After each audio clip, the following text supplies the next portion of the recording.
Chapter 2, Making Ethical Decisions. Over the course of this chapter, we will cover the following learning outcomes. Describe and compare need and value development theories. Identify the major principles of contemporary consequence-oriented, duty-oriented, or virtue ethics reasoning, and define the basic principles of healthcare ethics. Here's a list of the key terms that we will cover throughout this chapter.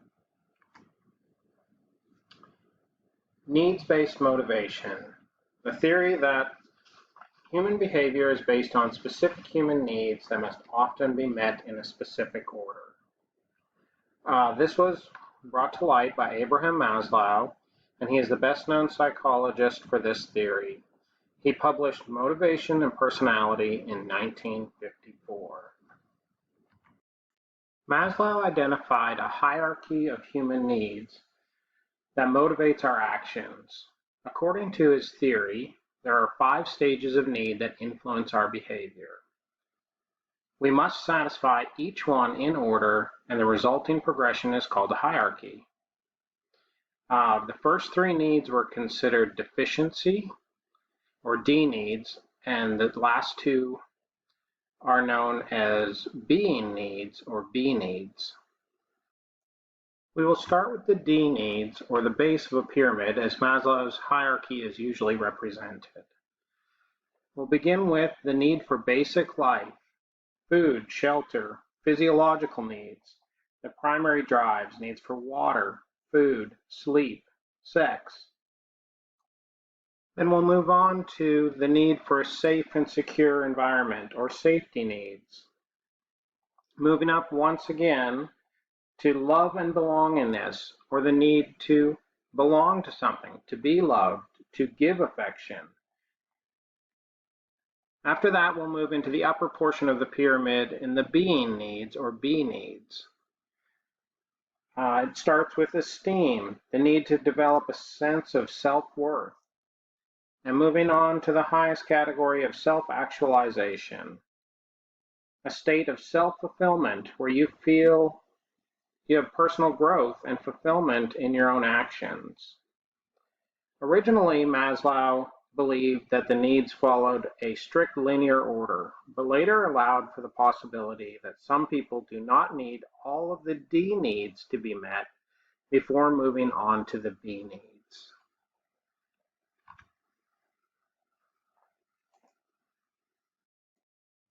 Maslow's theory may help us understand what motivates people, but it doesn't always help us determine how we develop the values that guide us in ethical decision-making. Other psychologists believe that we move from this needs-based motivation into a personal value system that develops from childhood. The value system we develop as we grow and mature is highly dependent upon the cultural framework in which we live. If we were to grow up in America, we may be much more materialistic than someone who grows up, say, in Asia, where they honor their grandparents and history and traditions. There are multiple theories about how we develop values. Most focus on developmental stages from childhood to adulthood. 2 of the best-known psychologists for this theory are Jean Paget and Lawrence Kohlberg. Jean Paget describes 4 levels of moral development, and Lawrence Kohlberg expanded upon his work and created 6 stages of developmental growth. Jean Paget's stages of development consist of 4 levels, starting with sensory motor, which begins at birth and extends through 2 years old. During this stage, children are totally self-centered. Everything in their life depends on their wants, their needs, their viewpoint. They're totally unable to see from another's point of view and explore the world with all 5 of their senses. Stage 2, the pre-operational stage, starts at 2 years old and extends through 7 years. They develop an awareness of people and things, even when they aren't visually apparent and visually within their sight. While they realize that the world is filled with other people and their own lives, the child still views the world from his or her own perspective and is more concerned with how things affect them personally.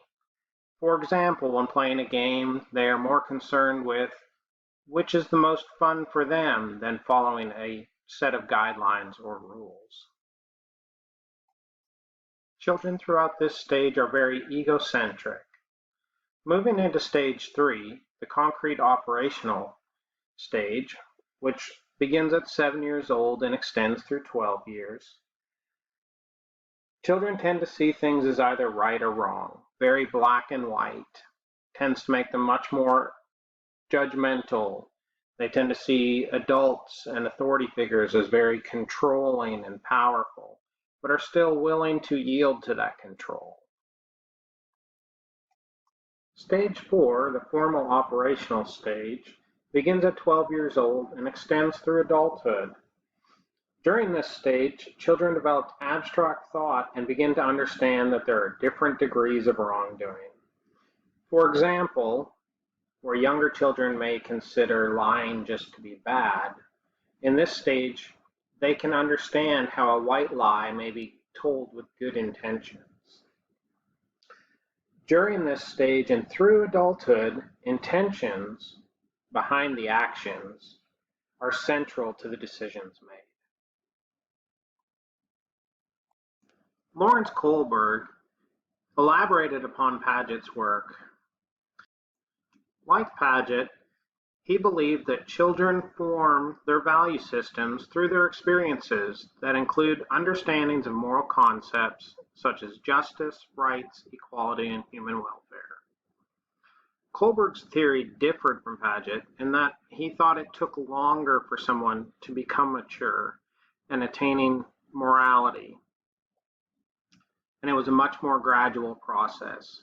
Instead of the 4 age groups, Kohlberg suggested that moral reasoning could be understood in 6 stages grouped into 3 major levels. Level 1, pre-conventional morality, is split into 2 stages. In the first stage of this level, children ages 2 to 7 are very egocentric. They still accept the authority of others. As they mature and move into the second stage of this level, they begin to recognize that there is more than just one view as to right or wrong. They begin to look at things like exchanging favors to further their own self-interests. Level 2, or conventional morality, is also split into 2 stages, where the first stage, children begin to conform to society expectations as they're established by social groups and parents. Throughout this first stage, children do what is expected of them. They want to demonstrate good intentions. They want someone to recognize their efforts. That's why this portion is sometimes referred to as the good boy or good girl section.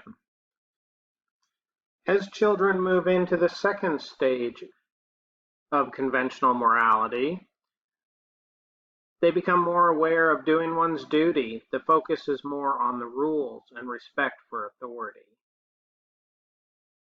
The last major level of Kohlberg's theory consists of post-conventional morality. This begins at age 12 and continues on through adulthood.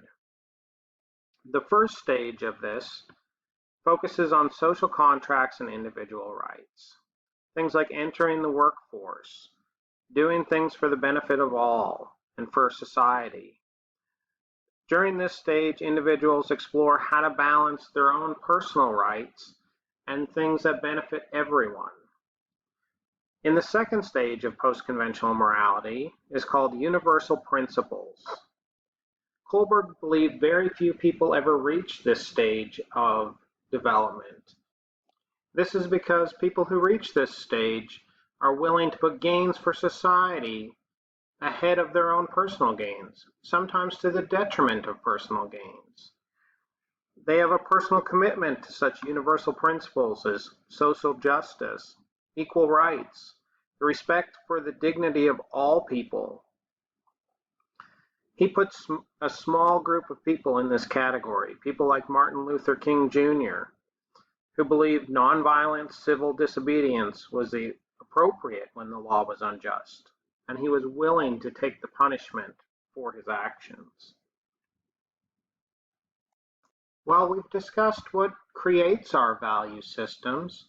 Now we're going to look at how those values affect our choices.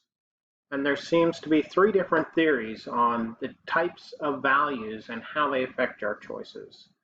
They're teleological or consequence-oriented theory, deontological or duty-oriented theory, or virtue ethics. Consequence-oriented theory, also known as teleological theory, judges the rightness of a decision based on the outcome or the predicted outcome of the decision. Utilitarianism is the most well-known of these theories. In act utilitarianism, a person makes value decisions based on the results that will produce the greatest balance of good over evil, with everyone involved. In rule utilitarianism, a person makes value decisions based on a rule that, if generally followed, will produce the greatest balance of good over evil.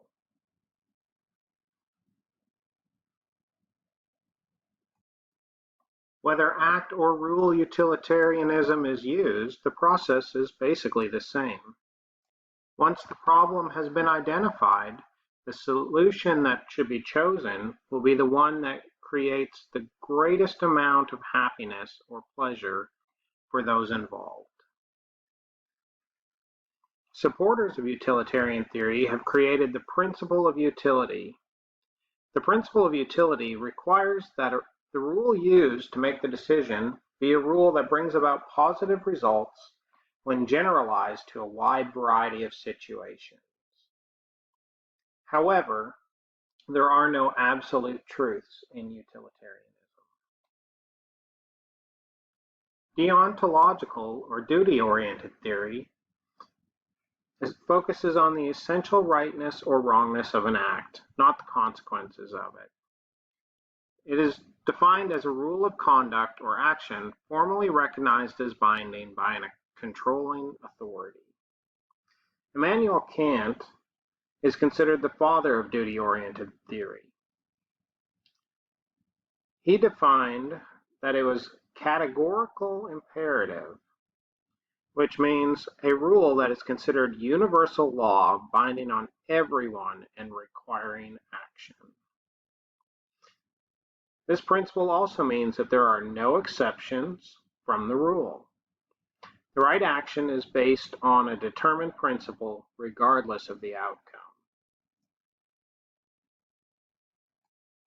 Enforcement is made possible by penalties for disobedience, which could be fines, imprisonment, or both. Kant argued that people can never be used as a means to an end. The golden rule, do unto others as you would have them do unto you, is often cited in support of duty-oriented theory. But critics of Kant find his theories hard to use in real life. Virtue ethics, the last of our value choices theories, focuses on the traits, characteristics, and virtues a moral person should have.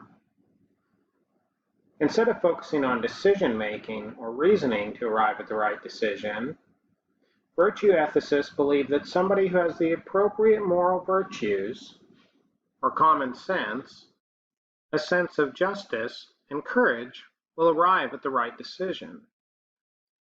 Aristotle was the first ethicist to support this idea, but Alasdair MacIntyre is the most well-known ethicist to write about virtue ethics. MacIntyre argued that medicine has traditions and standards of practice that apply to every healthcare practitioner. And if we look to the past, it will often lead us to the right answer. Critics worry that the past may not always provide the right answer because roles of nurses, medical assistants, etc., from even 10 years ago is very different than their roles today.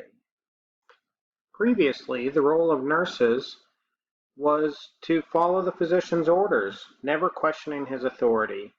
But today, such virtues have been replaced with roles such as patient advocacy and patient education, where patients and healthcare providers work as a team. Also, with advances in medical science, there are new situations that were never dealt with in the past, so we can't look to those examples. Things such as cloning human organs for transplant. Standing on the traditions of the past and embracing new medical advancements can leave practitioners with conflicting roles. Several steps are common to all ethical frameworks and should be followed by healthcare professionals. First, describe the problem. Identify the principles involved. Who will be affected by the decision? Who is ultimately in charge of making the decision? Next, collect the facts. Be sure to differentiate between facts and opinions. Are there any legal problems? Has the problem been solved before? What documentation exists if it has been solved before? After that, list the options, as many as you possibly can. Don't narrow yourself down to one choice. Try to come up with as many as possible. Then evaluate your potential options from step 3. Who benefits by the decision? Who does not benefit? What principles are going to be maintained? What principles may need to be sacrificed? Which value system are you going to use? Utilitarianism, duty-oriented theory, or virtue ethics? Then make your decision and act. After a certain amount of time, come back and assess the results. See who did benefit, what principles were maintained, and so forth. Principles of healthcare ethics are as follows: autonomy, or self-determination; beneficence, non-malfeasance; justice; confidentiality; role fidelity; and veracity.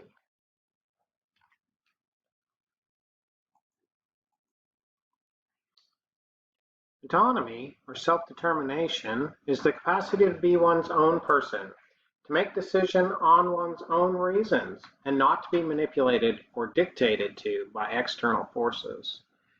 This is typically characterized by competency. A person must be competent enough to make his or her own decision, the ability to act upon the decision, and the respect for the autonomy of others. Paternalism, or substituting a medical provider's opinion of what is best for the patient instead of the patient's own determination of what is best for themselves, threatens the autonomy of healthcare. Patients often disagree with medical providers about what is best and may not always know or understand viable alternatives. Because of this, informed consent is vital to preserving a healthcare patient's autonomy. The court case that exemplifies the complications of autonomy is that of Jack Kevorkian, who assisted suicide in the late 1980s and the early 1990s. It brought up the issue of whether or not a person actually possesses the right to die. Beneficence are acts performed by healthcare practitioners to help people stay healthy and recover from illness. They are deemed to promote health for the patient above any other considerations. Regardless of specialty, healthcare practitioners perform acts to help people stay healthy all the time. In fact, it's their first duty is to promote health for patients. Non-maleficence, as paraphrased from the Hippocratic Oath, means the duty to do no harm. Technology has made this principle much more difficult to follow, as many drugs and treatments have the power to heal but may also have serious side effects. A simple example of this is painkillers like morphine that have side effects such as suppressing respiration, or cancer treatments that have debilitating side effects. Justice, or what is due to an individual, seems like a simple concept when associated with healthcare, but it is often complicated. Many would argue that everyone is entitled to health care regardless of their ability to pay for care, while others would argue that people must take personal responsibility for their actions before assuming they can have justice or the same care as everyone else. Think of a lifelong smoker who is in line for a lung transplant, or a motorcycle rider who refuses to wear any protective equipment. Is he obligated and entitled to the same care as his counterparts who have taken those precautions for their own safety? Patients can struggle with health if just one of a list of conditions is missing. Things like shelter, food, income, education, a stable environment, sustainable resources, social justice, and equity. All of these things are referred to as the social determinants of health. Then you have disparity that affects groups, such as based on their racial or ethnic group, religion, socioeconomic status, gender, age, or mental health. These can lead to discrimination in care.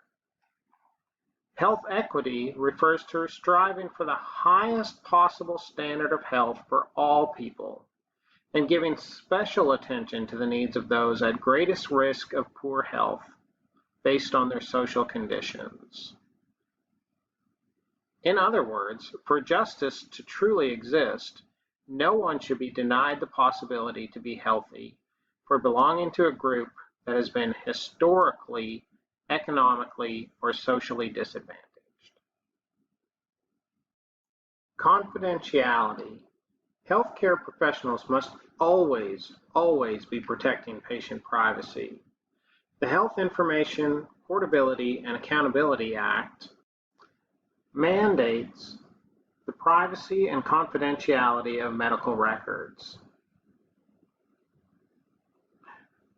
To break it down easy, it should be need to know. You should only have as much information as you need to know to perform your job. You need to be careful and mindful of protecting privacy and confidentiality. So don't have conversations about patients in areas where other people could hear. Don't talk about them in the break room or with an acquaintance outside of work.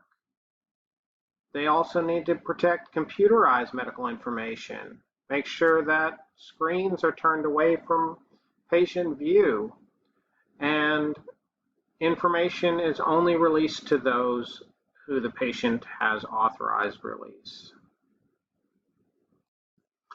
Healthcare professionals are in the most likely position to violate confidentiality rules, and part of this is due to the accessibility of privileged information.